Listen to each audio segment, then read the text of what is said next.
Alo, Trà Vinh xin chào các bạn. Hôm nay thì mình chia sẻ cái món bánh từ bột nếp nè. Một món bánh ít trần kiểu mini, nhanh gọn lẹ mà ăn cực kỳ ngon luôn, không có bị ngán. Bột thì mềm dẻo, bên trong là nhân thịt đậm đà, và để qua ngày bánh vẫn ngon nha, không có bị cứng đâu. Bây giờ thì mình mời các bạn xem video và thực hiện với mình nha. Ở đây là mình có một củ khoai tây khoảng chừng 200g. Các bạn sẽ đem hấp cho nó chín, sau đó thì mình tán ra cho nó mịn. Khoai tây hoặc là khoai lang cũng được luôn nha. Nếu mà khoai lang thì các bạn dùng cái loại khoai màu trắng thì cái vỏ bột nó trắng. Mình dùng ở đây là 2 chén bột nếp 300g, cho hết vào thau. Thêm nửa muỗng cà phê muối. Sẽ cho hết khoai tây vô nha. Mình sẽ trộn đều lên. Khoai tây thì cái vỏ bột của mình nó sẽ mềm ngon, còn khoai lang thì nó có thêm tinh bột. Thì tùy sở thích, nếu mà có cái nào thì các bạn cứ cho vào cái đó ha. Một củ nhỏ nhỏ khoảng chừng 200g là được, cho nhiều quá bột nó cũng dễ bị mềm lắm. Ở đây là nước nóng, mình sẽ cho vào đây 250ml nước nóng. Nấu lên cho nó sôi, mình gót ra cho nó bay hơi bớt một chút là các bạn cho vào trộn bột được rồi. Không có cần phải nước sôi.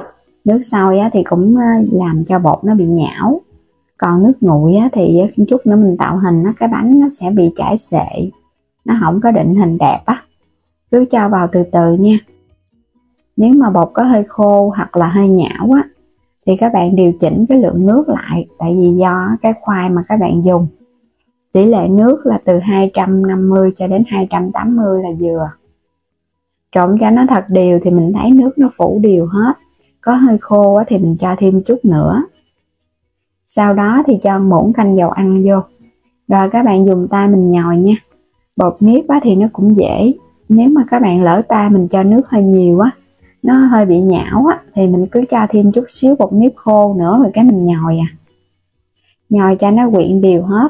Bột nó sẽ hơi dẻo mềm, chứ đừng có khô quá chút nữa mình đậy lại, mình để cho nó nở ra thì nó sẽ bị khô lắm.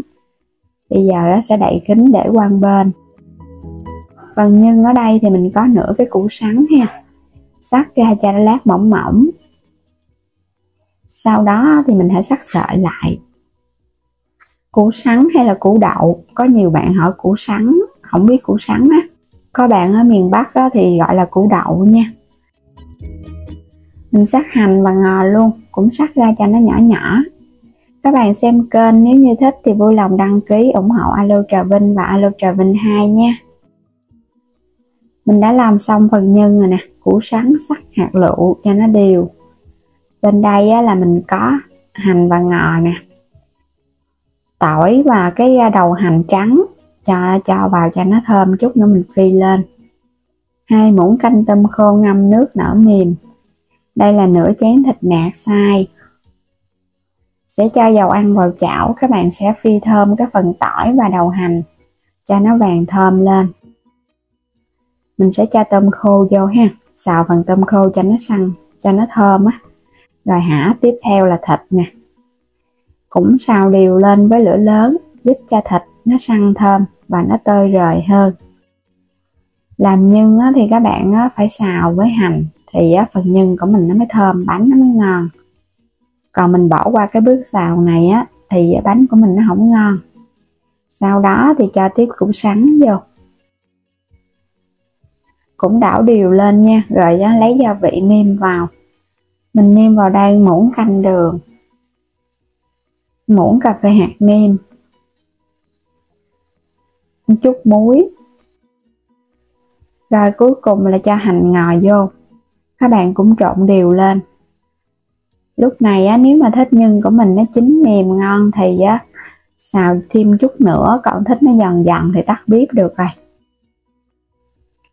Quay trở lại phần bột, bây giờ các bạn thấm vào trong tay một ít dầu ăn, mình sẽ nhồi sơ bột lại để cho nó dẻo.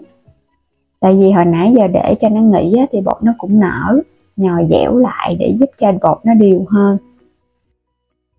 Khối bột vẫn dẻo mềm nha, không có bị khô đâu, nếu khô quá thì cái bánh nó không ngon. Mình lấy một cái viên nhỏ nhỏ, tại vì mình làm cái bánh kiểu mini nên là lấy cái viên nhỏ thôi. Rồi á, các bạn múc nhân vô.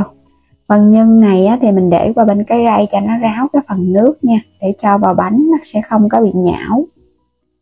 Túm đều lại. Rồi các bạn vo tròn lại nha.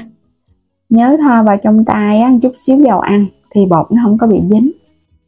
Vo cho nó tròn lại xong thì mình sẽ để qua một bên, cho thẳng vào trong cái sửng hấp luôn. Mình lót ở bên dưới là miếng giấy nến. Hoặc là các bạn lót lá chuối nha, làm tương tự đến hết cái phần bột. Mình làm cái bánh nhỏ nhỏ cho nên là ga cũng nhiều dữ lắm. Bây giờ sẽ đem đi hấp. Mình sẽ hấp 15 phút nha, với mức lửa nhỏ thôi cho bánh không có bị nở. Và trong thời gian hấp thì mình xả cái hơi nước nóng khoảng 2 đến 3 lần, giúp cho bánh nó định hình đẹp. Bánh sau khi đủ thời gian thì mình tắt bếp luôn ha. Bánh nó tròn đều nè, không có bị nổ phình. Bánh nó nguội bớt thì mình sẽ lấy bánh ra. Có khoai tây thì lúc mà nó còn ấm ấm nó sẽ mềm. Các bạn chờ cho nó thiệt là nguội thì cái bánh nó sẽ tròn lại và nó săn cái phần da bên ngoài hơn. Cho lên đây một ít hành lá và ngò thơm để trang trí ha. Nếu mà thích ăn có rau thì các bạn cho thêm dưa leo, rau thơm hoặc là một ít giá trụng để ăn cho nó ngon. Còn không thì mình ăn kèm với nước mắm và một ít rau thơm cũng ngon rồi.